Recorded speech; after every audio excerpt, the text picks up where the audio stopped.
First, hello to General Mahan, Corporal Worcester, and State Representative Kenneth Gordon. I came onto the Chamber, Regional Chamber of Commerce in January, and a few weeks later we had our first board meeting, and that's when I met Victoria. The board meeting was at ITT Tech. The board, early morning meeting, the board was scattered around, but the person that stood out immediately in terms of a questioning look and a clear-cut focus on what are we going to do next to build this chamber was Victoria Bondo. So in the first 2 weeks, I found a person that I had a tremendous amount of respect for and thought, this is the person that I want to partner with in helping to continue to grow the chamber.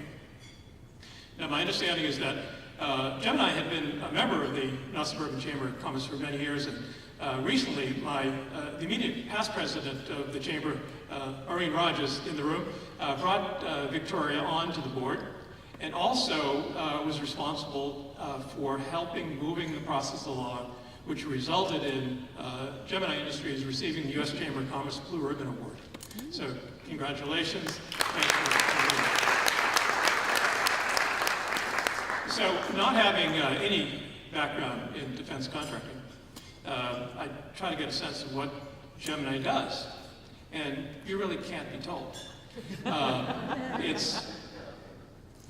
It's quite classic.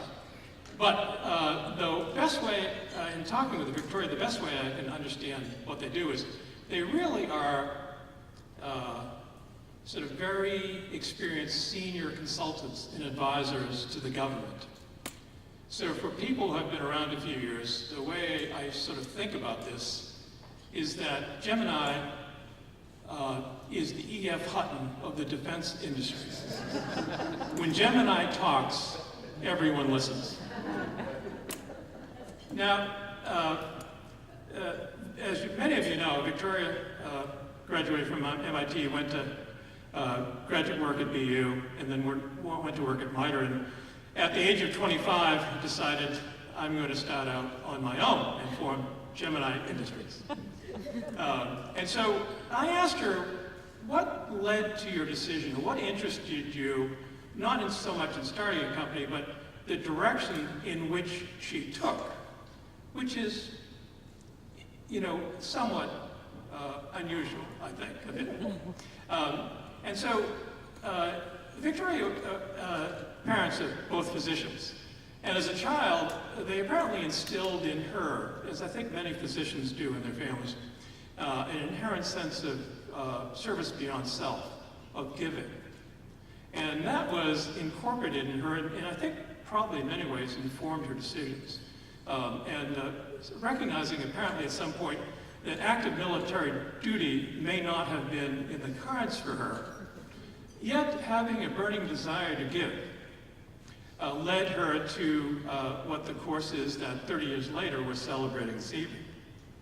As was referenced earlier, one of her first projects at Gemini Industries was going to Panama and working with the military police down there, developing a computer system and overseeing that, really to prevent a growing black market, U.S. black market products in Panama.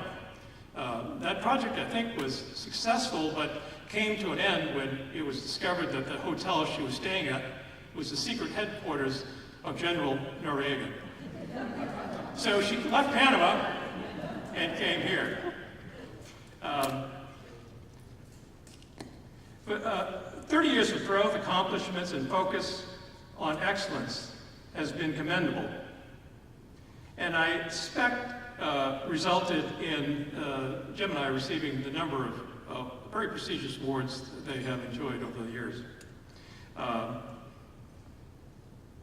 And in addition to, as what anybody I think that's working for Gemini knows, is that Victoria works all the time. She's very focused, very dedicated.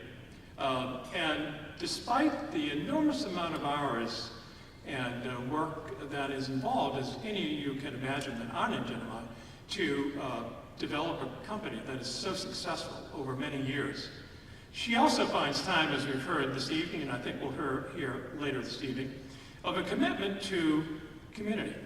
The Ellie Foundation, the Belichick Foundation, and probably more contributions than she will tell us we may ever know. And one of them, of course, has been with the Chamber of Commerce. So early on, I found out that she, and I welcome this, became very involved in helping with a new vision and new direction of the Chamber. How can we help a regional Chamber of Commerce adapt to a new world? And so she sends emails and calls and says, Jim, you know, I was at this meeting in Boston. I was talking to people with the Ritz-Carlton Group. Maybe that's something we should look at, which resulted in my contracting with the leadership team of Ritz-Carlton, and in October we're going to have the Ritz-Carlton team come up, and we're going to do a program on memorable customer service. The Ritz-Carlton is the best in the world at this. And so that continues, and I welcome that. One of the presidential candidates recently said, without a ceiling, the sky's the limit. Victoria, I think you're proving that. Congratulations, happy birthday, and enjoy the evening.